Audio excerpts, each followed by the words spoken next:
Tu vois, Tessa, j'aime bien venir à l'église Saint-Jacques, qui me rappelle ma jeunesse, et j'en connais tous les secrets. Et si tu veux, je peux t'en montrer un aujourd'hui que tu ne connais pas encore et que beaucoup de Châtelleraudais ignorent. Oh, chouette, je viens. On va trouver un trésor.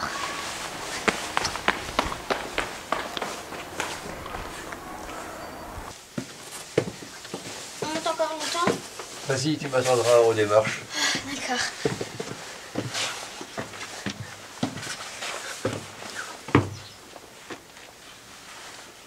Allez, avance sur les planches. Ah, il y a plein de poussière là. Eh oui. Bah, les murs ils sont tout allumés. Si j'avais su, je me serais pas allumée en blanc. Ah, il y a des dessins là. C'est quoi ces bosses? C'est l'extérieur des voûtes de l'église. C'est-à-dire? C'est-à-dire que au-dessus de nous, c'est l'église. Ah, donc quand on est dans l'église, c'est ça qu'on voit, mais de l'autre côté. Pour le voir en creux, voilà. Et de ce côté-là, c'est ton gosse. D'accord. Alors tu vois, là, nous avons environ 15 mètres de vide sous nos pieds. Mais ne t'inquiète pas, ça tient en place depuis environ 1000 ans. C'est pas aujourd'hui que ça va s'effondrer. Mais justement, si ça tient depuis 1000 ans, j'espère pas que ça va s'écrouler aujourd'hui. Pas aujourd'hui.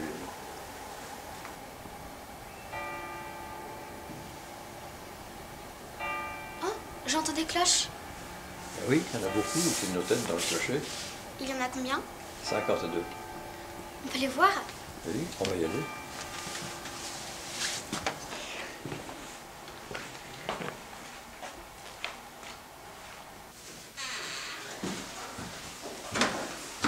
Mais en fait, il y a combien de marches? Tu vas les compter. 1, 2, 3, 4, 5, 6, 7, 8, 10.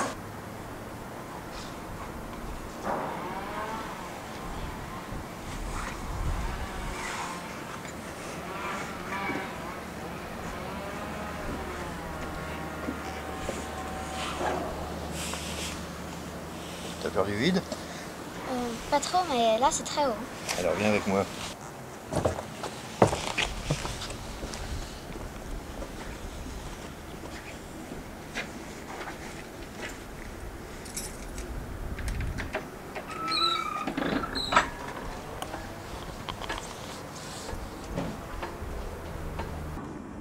Waouh, toutes ces cloches. C'est quoi ces écritures? Tu vois, la naissance d'une cloche est accueillie comme la naissance d'un enfant. D'ailleurs, on lui donne un nom. Celle-ci s'appelle Marie-Alphonsine Gabrielle. Tour plus haut, il y a le nom des parrains et des marraines de la cloche. Et puis en dessous, le fabricant, Bollé, père et fils, fondeur, accordeur, au Mans, 1867. Donc elle est vieille. Elle aura bientôt 150 ans. La fonderie Bollé du Mans, installée au Mans en 1838, représente la 8e génération, uniquement de père en fils. Alors, le maître Saintier vient du vieux français sing, S-E-I-N-G, qui était la frappe, d'où le bloc sing, le tocsin, c'est-à-dire la cloche s'appelait toc, et sing c'était celui qui frappait la cloche. Mais ça a été déformé dans le temps et ça s'écrit maintenant S-A-I-N-T-I-E-R. Quand on entend une cloche, on entend plusieurs sons à la fois qu'on appelle les partiels de la cloche. Le son le plus grave, celui qui donne son nom à la note, c'est ce qu'on appelle le son nominal. Mais selon l'endroit où la cloche est frappée, on peut entendre des sons différents.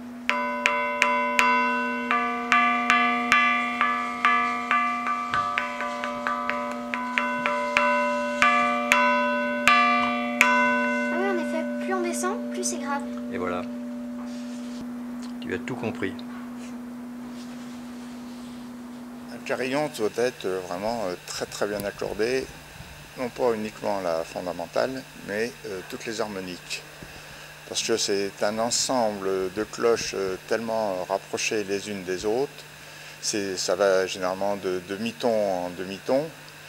Et pour faire un carillon de 56 cloches, il faut savoir que la petite cloche fera 5 ou 6 kilos par rapport à la plus grosse qui fera dans les peut-être 1 tonne. Comme on ne peut pas jouer directement sur toutes les cloches, on les joue au moyen d'un clavier. Tu veux venir voir?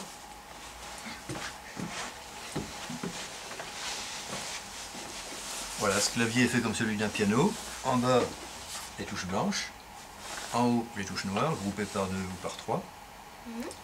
Et ici, par exemple, sur le clavier, ça, c'est une note sol. Tu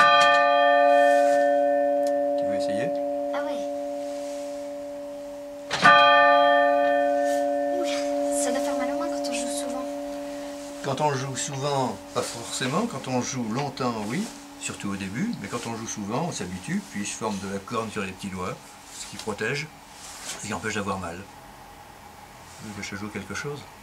Oui.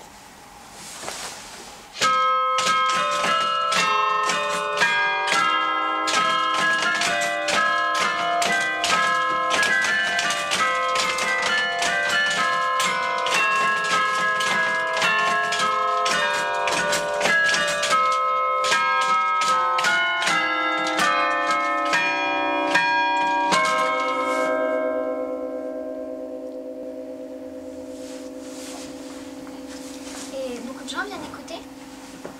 Ça dépend les fois, oui, il faut que ça soit annoncé, puis que le temps soit beau pour que les gens puissent rester dehors assez longtemps.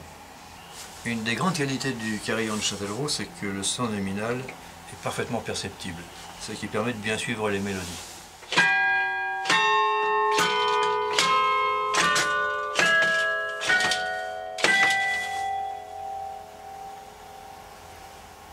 Et donc on peut jouer des morceaux de musique? Absolument, on peut jouer des morceaux de musique comme on veut. Et comment on construit une cloche? Ça, c'est une autre question. Je ne peux pas y répondre ici, je ne peux pas te le montrer. La cloche est fondue en bronze, il faut des moules particuliers. On a d'abord à faire l'intérieur de la cloche en argile. Une fois que l'intérieur est fait, ce qu'on appelle le noyau, on fabrique une fausse cloche en terre, également en terre d'argile, et on place dessus toute la décoration, les inscriptions en lettres de cire. Après ça, on fait l'extérieur du moule, qu'on appelle la chape. Une fois que tout ça est sec, on enlève la chape, on enlève la fausse cloche, on la casse, et puis on remet la chape sur le noyau, on enterre tout ça, et une fois qu'on a fait fondre du bronze dans un four, on verse le métal en fusion dans le moule.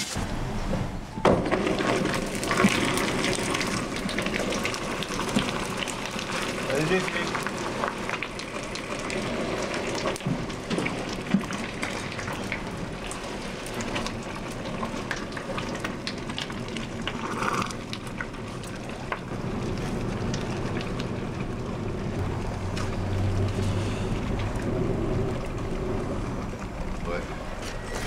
bon, descendez la grue. Jusqu'à ce qu'ils remplissent tous les intervalles de ce moule. Quand c'est refroidi, on déterre le moule, on le casse et la cloche toute neuve ressort. Ça doit être compliqué. Hein. C'est long et compliqué, oui. Ça dure combien de temps à peu près? Toute la fabrication peut durer plusieurs mois.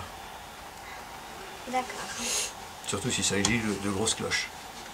Il date de quand ce carillon?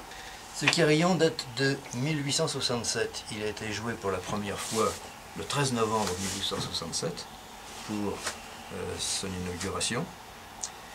Et il a été classé monument historique en 1980. Donc il est vieux. Et oui, il est vieux. Mais malgré son âge, on peut encore jouer dessus. Pour jouer, on frappe les touches, chacune étant reliée au battant d'une cloche au moyen d'un fil d'acier.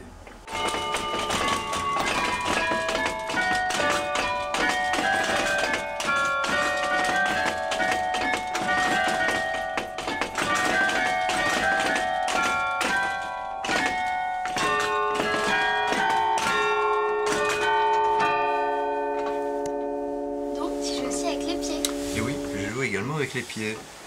Le pédalier sert à jouer les notes les plus graves.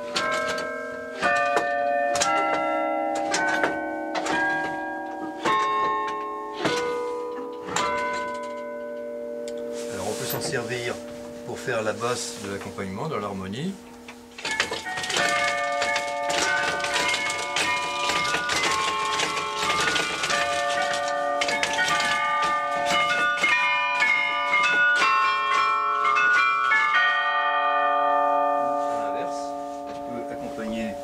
Dans le dessus avec les mains et jouer la mélodie avec les pieds.